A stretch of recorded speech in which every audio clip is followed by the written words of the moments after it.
दोस्तों आप सभी का बहुत बहुत स्वागत है महेश एकेडमी यूट्यूब चैनल पर। एक और केवीएस ईवीएस के लाइव क्लास में आप सभी का अभिनंदन है।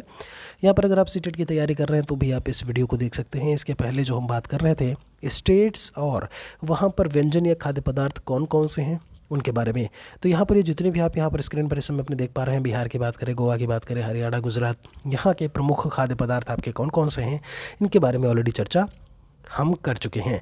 आज का जो हमारा टॉपिक है, जो प्रकरण है, वो है स्वास्थ्य एवं रोग यानी हेल्थ एंड डिजीज़ेज़। इनके बारे में हम यहाँ पर पूरी तरीके से बात करने वाले हैं। तो जब हम यहाँ से बात करते हैं, अभी कई सारे यहाँ पर पॉइंट्स और भी मिलेंगे, किस रोग से कौन सी चीज़ें जो है, क्या दिक्कत, क्या समस्याएं हो सकती हैं, उनके निवारण के लिए हम क्या कुछ कर सकते हैं। वीडियो में लास्ट तक आप बने रहिएगा। अगर आप नए हैं तो महेश एकेडमी यूट्यूब चैनल को सब्सक्राइब ज़रूर कर लें। फ्री पीडीएफ फाइल्स के लिए टेलीग्राम चैनल महेश एकेडमी के नाम से ही है, उससे भी ज़रूर जुड़ें। स्वास्थ्य सिर्फ रोग या दुर्बलता की अनुपस्थिति नहीं, बल्कि एक पूर्ण शारीरिक, मानसिक और सामाजिक खुशहाली की स्थिति भी बताता है। यह आप बहुत अच्छी तरीके से इस चीज़ को समझ रहे होंगे। देखिए, ये कहना क्या चाहते हैं यहाँ पे, हमने कहा जब हम बात करते हैं स्वास्थ्य को लेकर के, तो ये आपको रोगी ही नहीं बनाता, ये आपको दुर्बल ही नहीं बनाता, बल्कि ऐसे में पूरी तरीके से आप चूँकि समाज का एक हिस्सा है, आपका शारीरिक मानसिक संतुलन को लेकर के बात की जाए, आपकी सामाजिक स्थिति को भी कहीं ना कहीं ये ऐसे में प्रभावित करता है। कहते हैं हमारे दैनिक क्रियाकलाप ही नहीं बल्कि सामाजिक कार्य भी हमारे स्वास्थ्य पर ही निर्भर करते हैं। यदि हमारा स्वास्थ्य ठीक है तो हम अच्छी तरीके से जो भी काम होगा वो कर पाएंगे। स्वास्थ्य खराब है तो हम कोई भी काम ऐसे में ठीक ढंग से नहीं कर पाएंगे। यही बात यहाँ पर इन्होंने बताई हुई है। आगे आपसे क्या कहते हैं कि जब हम बात करते हैं शरीर को लेकर के, शारीरिक, मानसिक और सामाजिक रूप से पूर्ण स्वस्थ ना होना ही रोग या फिर बीमारी कहलाता है। अब रोग और बीमारी अभी आपके दिमाग में जब जब आता है तो आप कहीं ना कहीं शारीरिक दोष को लेकर के बात कर रहे होंगे या सोचते होंगे, लेकिन यहाँ पर शारीरिक, फिजिकल जो आपका एक एस्पेक्ट है, उसके साथ में मेंटल और सोशल रूप से भी यहाँ पर जो है, अगर आप कोई भी काम सही तरीके से नहीं कर पा रहे हो या आप अगर पूर्ण रूप से स्वस्थ नहीं हो तो ऐसे में उसे बीमारी या फिर रोग कह देते हैं। कहते हैं इस स्थिति में व्यक्ति जो है दर्द है, दुष्क्रिया और तनाव की अनुभूति करता है। अब बीमारियां जो है वो कई प्रकार से फैलती हैं, तो इन्होंने बोला दो प्रकार की होती है, एक तो जन्मजात होती है और एक उपार्जित होती है। मतलब एक बाई बर्थ होता है और एक जो हम अक्वायर करते हैं, कहाँ से, जो एनवायरनमेंट है वहाँ से। तो वो दोनों प्रकार यहाँ पर इन्होंने जो है वो बताए हुए हैं। बात कर लेते हैं यहाँ पर जन्मजात बीमारियों को लेकर के। तो ये कहते हैं कि वह बीमारियाँ होती हैं जो किसी व्यक्ति के अंदर जन्म से ही देखने को मिलती हैं, जैसे हीमोफीलिया हो गया, वर्णांधता। तो क्वेश्चन यहीं से बनता है कि जन्मजात बीमारियों में इनमें से कौन सा आएगा। जैसे वर्णांधता को लेकर के बात करें, हीमोफीलिया को लेकर के बात करें, ठीक है। उपार्जित बीमारियां वही बीमारियां होती हैं जो हमें वातावरण, एनवायरनमेंट से हमें मिलती हैं। उसके अंतर्गत पेचिस हो गया, यहाँ पर इन्होंने बोला हुआ है, पेचिस है, काली खांसी है, छोटी माता है, इनको शामिल किया जाता है। यहाँ पर जब हम उपार्जित बीमारियों की बात करते हैं, मतलब जो हम एनवायरनमेंट से हमें मिल रही होती हैं या मिलती हैं, उन्हें भी हम दो प्रकार से बांटते हैं। एक संक्रामक रोग होता है और एक असंक्रामक रोग होता है। तो बस बात आती है यहाँ पर संक्रामक और असंक्रामक जो कारक हैं, उनके कौन कौन से कारक हमें देखने को मिलेंगे। तो रोग के कारण का एक वर्ग है संक्रामक कारक, जो अधिकांशतः सूक्ष्म जीव होते हैं, माइक्रो ऑर्गेनिजम्स होते हैं। कहते हैं कि वह रोग जिनके तात्कालिक कारक सूक्ष्म जीव होते हैं। बहुत अच्छे से ध्यान रखें, इमीडिएट कॉज में अगर माइक्रो ऑर्गेनिज्म, सूक्ष्म जीव आते हैं तो वो कौन से होंगे, वो संक्रामक रोग कहलाते हैं। आगे कहते हैं इसका कारण यह है कि सूक्ष्म जीव जो है वो समुदाय में फैल सकते हैं और इनके कारण होने वाले रोग भी इनके साथ फैल जाते हैं। तो समुदाय में, सोसाइटी में वो फैलेंगे कौन, सूक्ष्म जीव यानी माइक्रो ऑर्गेनिजम्स। तो जो रोग है वो भी फैलेगा। कुछ रोग ऐसे होते हैं जो संक्रामक कारकों के द्वारा नहीं होते हैं, उनके कारक भिन्न होते हैं, लेकिन वह बाहरी कारक जो सूक्ष्म जीव नहीं होते हैं वो समुदाय में फैल सकते हैं।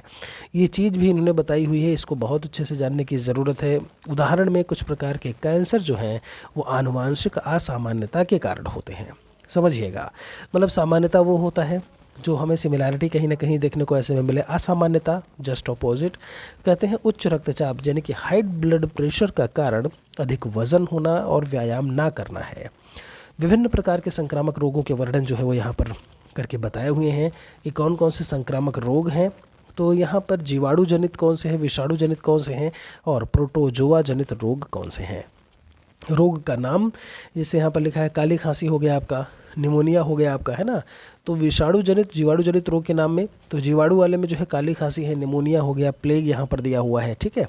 यहाँ पर तपेदिक है, टिटनेस है, आंत्र ज्वर है आपका, हैजा की बात करें, कोद करके डिप्थीरिया, ये सारे के सारे आपको देखने को मिलेंगे। वहीं अगर हम बात करते हैं यहाँ पर वायरस जनित रोगों के नाम, तो सबसे आगे पीलिया लिखा हुआ है, फिर चेचक की बात की हुई है, एड्स को हो गया, फ्लू हो गया, रेबीज़ हो गया, ये सारे के सारे जो है आपको वायरस वाले डिजीज़ में देखने को मिलेंगे। कुछ और भी हैं, डेंगू है, पोलियो है, खसरा है, छोटी माता है, चिकनगुनिया है, ये सब इसी में शामिल होता है।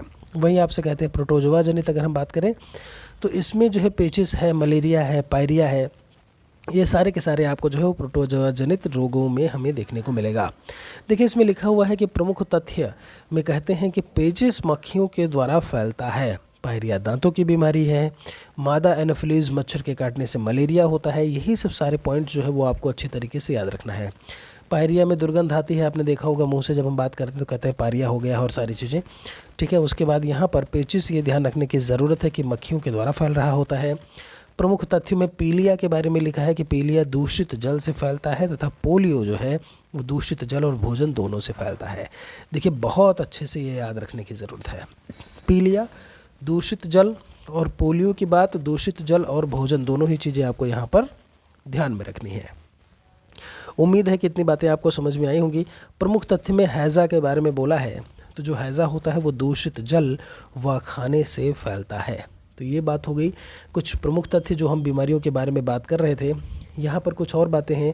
जो प्लेग है वो चूहे से फैलता है, प्लेग को काली मौत भी कहा जाता है, ये चीज़ याद रखने की ज़रूरत है। टीकाकरण, डिप्थीरिया, काली खांसी, टिटनेस रोकथाम के लिए बच्चों को डीपीटी का टीका लगाया जाता है।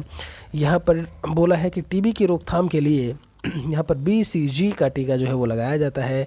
दाद है, खाज है, खुजली को लेकर के बात करें, एथलीट, फूट को लेकर के बात करें, अस्थमा, कवक जैसे फफूंद जनित रोग हैं, ये सारे भी इन्होंने इसमें जो है वो जिक्र किया हुआ है। आप एक एक पॉइंट को अगर नोट करते जाएंगे ना, वही चीज़ आपके एक बढ़िया से नोट्स के रूप में तैयार होंगे, जिन्हें आप अच्छी तरीके से बाद में पढ़ सकते हैं। यहाँ कहते हैं रेबीज़ जो है वो कुत्ते हैं, बंदर हैं आदि के काटने से होता है। डेंगू और चिकनगुनिया एडीज़ मच्छर के काटने से होता है, ठीक है। उसके बाद आगे बढ़ते हैं। यहाँ पे आगे क्या कहते हैं, जब हम बात करते हैं यहाँ पर एक और, मादा एनोफिलीज मच्छर के काटने से मलेरिया होता है। लक्षण की अगर हम बात करें तो मलेरिया में कपकपी, बुखार, सिर दर्द, पसीने की समस्या होती है। मतलब लक्षणों में किसके लक्षण में? मलेरिया के लक्षण में। कि आखिर कौन से लक्षण जो है वो हमें देखने को मिलेंगे। टीकाकरण, भारत से पोलियो और चेचक का उन्मूलन हो चुका है।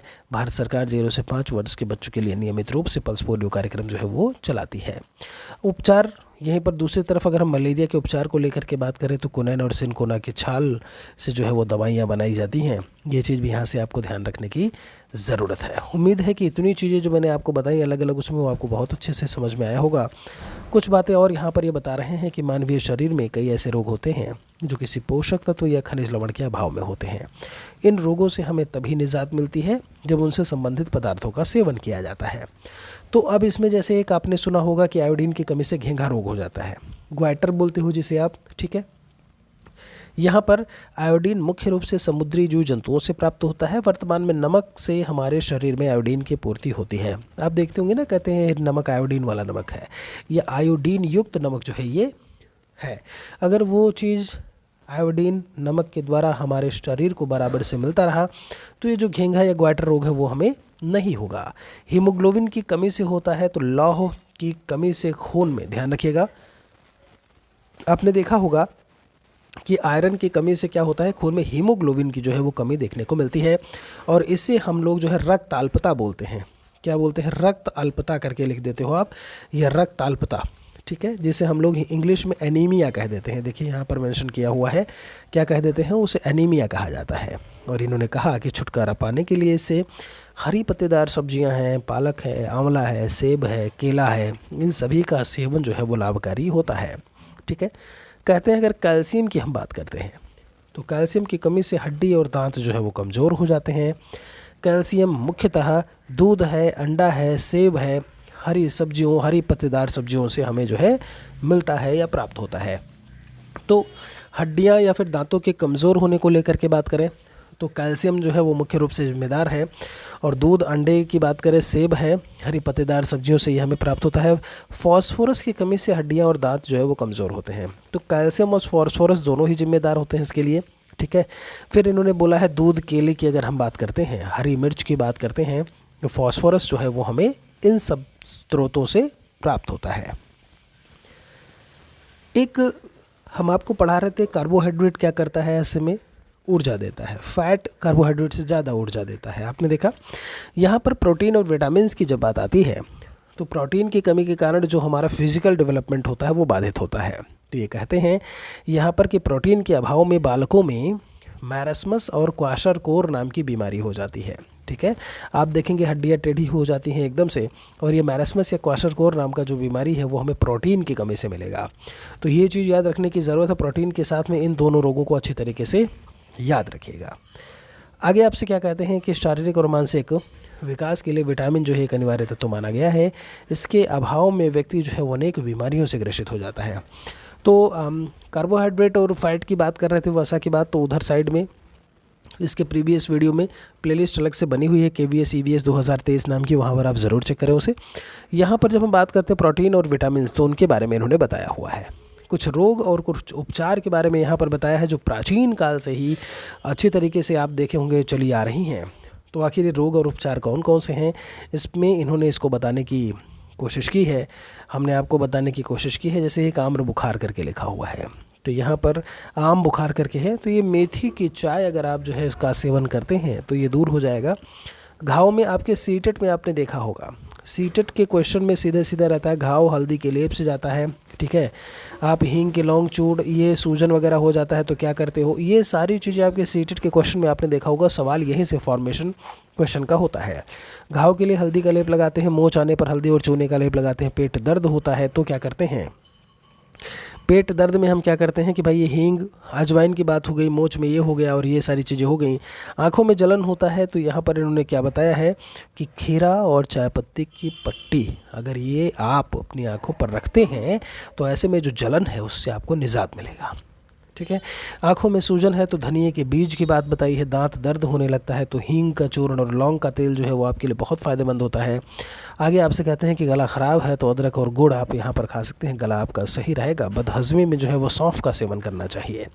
तो यहाँ तक सारी चीज़ें रहीं जो एक प्राचीन काल से चली आ रही इलाज के बारे में अगर हम बात करते हैं। बात आती है अवशिष्ट पदार्थ और उनका पुनर्चक्रण। जो ख़राब पदार्थ होते हैं उनका वो कौन से हैं और उनका पुनर्चक्रण, रिसाइकलिंग जो है वो कैसे होता है। तो कचरा गंदगी का परिचालक माना जाता है, ये आप बहुत अच्छे से जानते हो। परिचालक आप जानते हो कि कचरा गंदगी है, नहीं गंदगी होगी कचरा, कचरा गंदगी फैलाएगा, बिल्कुल सही है। जिससे से ज़्यादातर बीमारियां जो है वो उत्पन्न होती हैं और फैलती हैं। इसीलिए हमें चाहिए कि कचरे को इधर उधर हम नहीं फेंकें। कचरा भी दो प्रकार का होता है, एक आपका बायोडिग्रेडेबल प्रकार का, एक नॉन बायोडिग्रेडेबल। एक जैव निम्नीकरण है और एक जैव अनिम्नीकरण है। जैव निम्नीकरण कचरा वातावरण में कीटाणुओं द्वारा आसानी से अपघटित हो जाता है। मतलब उस कचरे को अगर हमने फेंका एनवायरनमेंट में तो वहाँ पर जो भी कीटाणु होते हैं वो उसको डिकम्पोज कर देते हैं। जैसे फल है, सब्जी के छिलके हैं, अंडे के छिलके हैं, कागज़ है, पत्तियां हैं, ये सब क्या होती है, गल जाती हैं, ख़त्म हो जाती हैं, मिट्टी में मिल जाती हैं। लेकिन कुछ ऐसे होते हैं नॉन बायोडिग्रेडेबल प्रकार के जो कीटाणुओं के द्वारा आसानी से डिकम्पोज नहीं होती हैं, उनका अपघटन नहीं होता है। जैसे पॉलीथीन हो गया, कांच के टुकड़े हो गए, प्लास्टिक है, कीले हैं, ये तो एज इट इज़ पड़ी रहेंगी, ये तो एज इट इज़ जो है वो पड़ी रहेंगी, इनका जो है वो डिकम्पोजिशन नहीं होता है। ध्यान से समझिएगा यहाँ पे। तो दोनों चीज़ें आपको बहुत अच्छे से समझ में आ गई होंगी कि बायोडिग्रेडेबल की बात करते हैं तो वो क्या होता है, नॉन बायोडिग्रेडेबल की अगर हम बात करते हैं तो उसका क्या मतलब है। आगे आपसे कहते हैं कि पर्यावरण को बचाने के लिए विशेष कदम उठाए जा सकते हैं जो इस प्रकार से हैं। कागज़ को बर्बाद नहीं करना चाहिए, पॉलीथीन के प्रयोग को बंद करना चाहिए, इन्होंने बोला हुआ है। फिर आगे क्या कहते हैं आपसे कि कांच, प्लास्टिक आदि के पुनर्चक्रण द्वारा नई वस्तुएं बनानी सीखनी चाहिए। बायोडिग्रेडेबल कचरे का प्रयोग जैविक खाद बनाने के लिए करना चाहिए, ये भी इन्होंने यहाँ पर सजेशन दिया हुआ है। स्वच्छ भारत अभियान की तर्ज पर कचरा विहीन समाज को आगे बढ़ाना चाहिए। और पर्यावरण को बचाने के लिए 3 R का प्रयोग, वो कौन कौन से हैं भाई। यूज़ होता है आपका रीयूज़, एक तरीके से कम उपयोग करना, ठीक है। कम उपयोग, पुनर्चक्रण और पुनः उपयोग, ये इन्होंने यहाँ पर 3 R को ऐसे में बल देने की बात कही गई है। तो ये चीज़ है जब हम बात करते हैं आपके कि किस तरीके से हम बायोडिग्रेडेबल प्रकार से या जो भी हमारे यहाँ कचरा उत्पादित हो रहा है उसे हम कैसे बचा सकते हैं, और ये अगर कचरा आपका नॉन बायोडिग्रेडेबल प्रकार का है तो ये कौन सी बीमारियाँ पैदा कर सकता है। यहाँ पर आज के प्रकरण में इतना ही। अभ्यास प्रश्न, ये जो सवाल आप देख रहे हो, इनको हम रात में 9 बजे डेली करवाते रहते हैं, तो उनसे आप उन क्लासेस से भी ज़रूर जुड़िए। वीडियो कैसा लगा एक कमेंट आप ज़रूर कर दिया करें हमारे मोटिवेशन के लिए। बहुत बहुत शुक्रिया आप सभी का। एक और वीडियो में हम आपसे जल्दी मिलेंगे। जय हिंद, जय भारत, वंदे मातरम।